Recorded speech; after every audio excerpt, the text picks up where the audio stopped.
Hello and welcome to Tokenomics. I'm Manisha Gupta. The world of crypto and finance has been abuzz with the idea of tokenizing real-world assets on the blockchain, which simply means converting the ownership of real-world assets like stocks, bonds, real estate and commodities into a digital token. This has even grabbed the attention of the US Federal Reserve, which recently released a working paper that explores the advantages and use cases of asset tokenization. Back home, the International Finance Services Center Authority has formed a committee to frame regulations for the tokenization of real and physical assets. To understand the impact of tokenization on world economy, we are now joined by Dilip, who is chairman of Bharat Web3 Association. Mr. Chenoy, hi, thank you so much for joining us. And clearly the world is buzzing for some time now. We have seen various banks talk about it as well. But even if you put aside many of these banks and institutions, there is this retail buzz as well. Even the crypto native place is talking more about tokenization of real world assets. Yeah, so if you look at tokenization of real world assets, there are multiple things happening at different levels and across different industries. If I were to take three examples, right, and I'm going to take Indian examples. So there's a company in India that is actually tokenizing ships, right? So a ship is a large investment. And how do you actually break it up into smaller investments and then lease the ship to a shipping company so that the shipping company actually just pays the lease rental and the actual owners of it are fragmented across different geographies in the country and outside. And this is a real life example, and they earn a return on the asset as the usage goes up. Now, this is very interesting model for large capital intensive tokenization projects. The second example I'd like to take is from the real estate sector. So there's a company in Bangalore has actually fractionalized and tokenized a real estate combination of multiple flats where many people are actually owning a part of one flat and they earn a revenue out of the rental that the flat gets, and in the long term they hope to be able to use the appreciation in the real asset value to gain returns. And the third is a very simple thing is happening in this thing, and major artwork too expensive for me to buy. You do tokenization and then allow people to own fractional parts of that artwork going ahead. And I'm talking of non-financial kind of tokenization here. Oh, well, absolutely.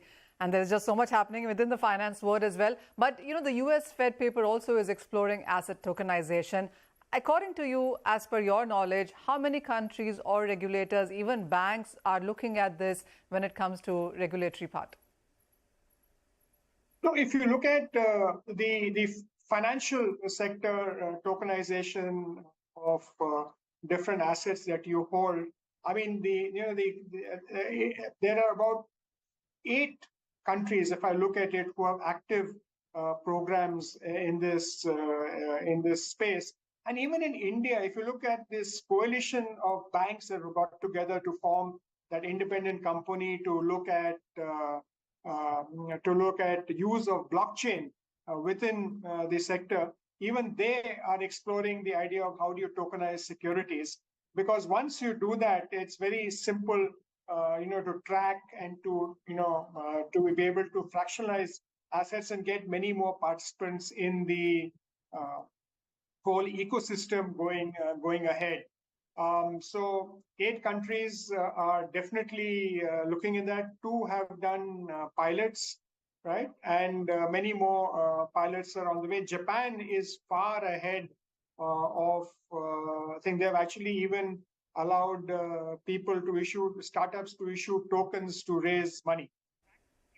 So as you said, financial markets and banks, even countries are looking at it. But when we look at normal daily, day-to-day life, common people, where have you seen tokenization touching them and also traditional businesses for that matter?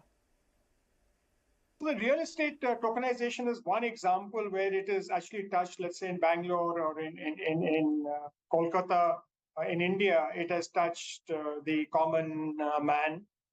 The other aspect of where it has touched the common man is slightly financial, but if you go to, let's say, Flipverse and you look at it, you actually can tokenize your reward points and your other things that you're looking at. It's still in a very pilot stage, but any shopper there could actually, depending on what they buy, etc., they could get tokens. In the gaming industry, some initial forays have happened. So if you're a gamer, and there are a few 100 million gamers in India, for them it'll be a very new experience actually being able to look at that. And the recent the GST amendment and putting tokens and virtual digital assets as part of the overall thing is going to give a fillip to that sector. Of course, art is very different. There are many artists here.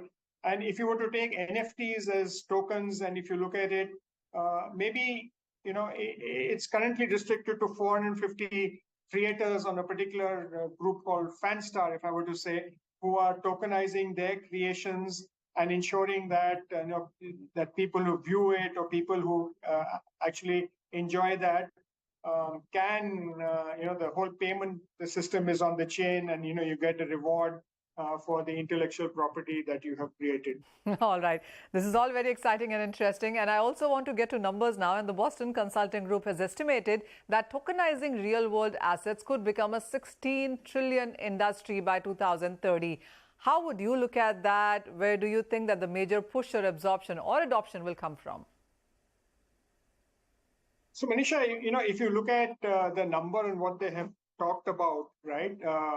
They have talked about how do you look at any real world asset. Okay, so if I take the real world real estate, right, in India, so if you were to even tokenize 10% of that, it actually adds a huge number to it. And I think what the BCG has done, is to look at what is the current real estate value, and they have looked at what fraction could it be, fractionized or tokenized, and putting a kind of a thing of the adoption rate, right? So I believe that it's a pretty realistic number. You can apply the same principles to the Indian real estate sector. And I think the REITs that have been approved by SEBI, the two REITs, different REITs that are there they have the 200 crore, floor, this thing, those also will find an opportunity to be tokenized going forward. So it's a great opportunity. Real estate is only one. You take any real world asset. I gave you the examples of ships.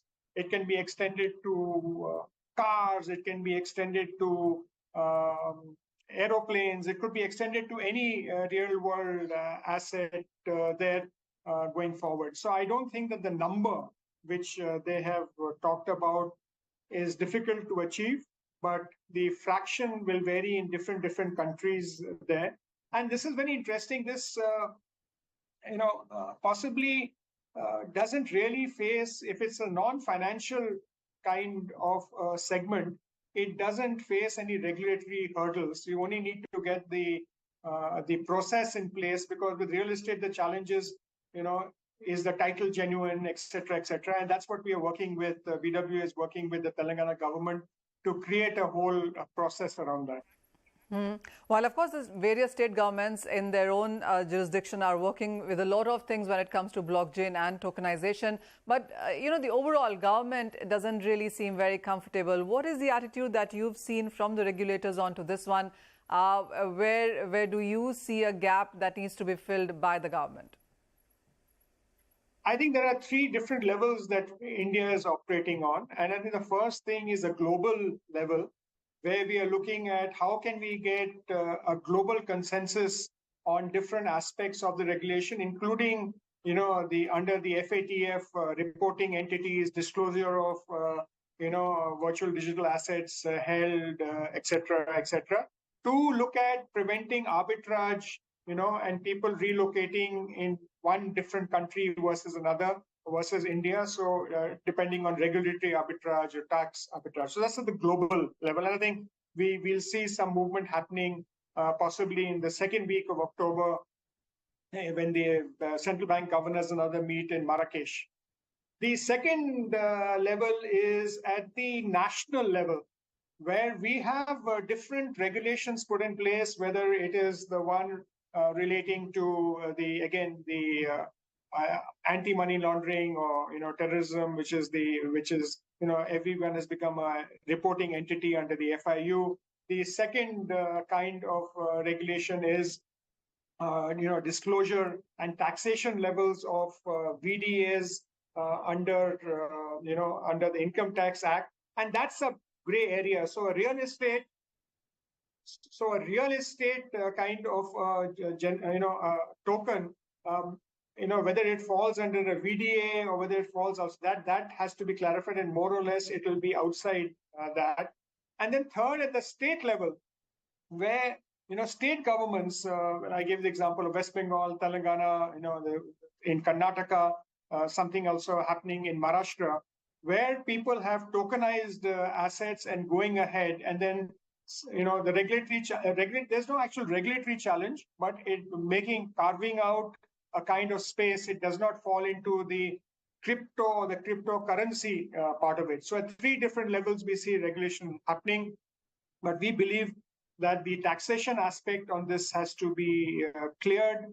I think, the distinction made between investing in a non-real real asset-backed token versus a real asset-backed token has to be made. NFTs have to be segregated here. And globally, I think even BW is working with the Singapore Association, the MICA, or the EU Association, and the North American Association to get a global taxonomy across tokens, so it becomes very easy for regulation. And we hope to take it to the government soon. Oh, well, absolutely. While all of this looks doable and very exciting, but as you said, there are various levels that the work is being done on. It's corporates, it's banks, it's financials, it's state governments, and on the global level as well. But yes, there is work being done, and there is a lot of positivity coming in here. Mr. Chenoy, thank you as always for joining us at CNBC TV18. On that note, it's time for a short break, but don't go anywhere, because this discussion continues with Ashish, Anand of Whrrl Finance and Pranav Maheshwari of Edge and Node when we return.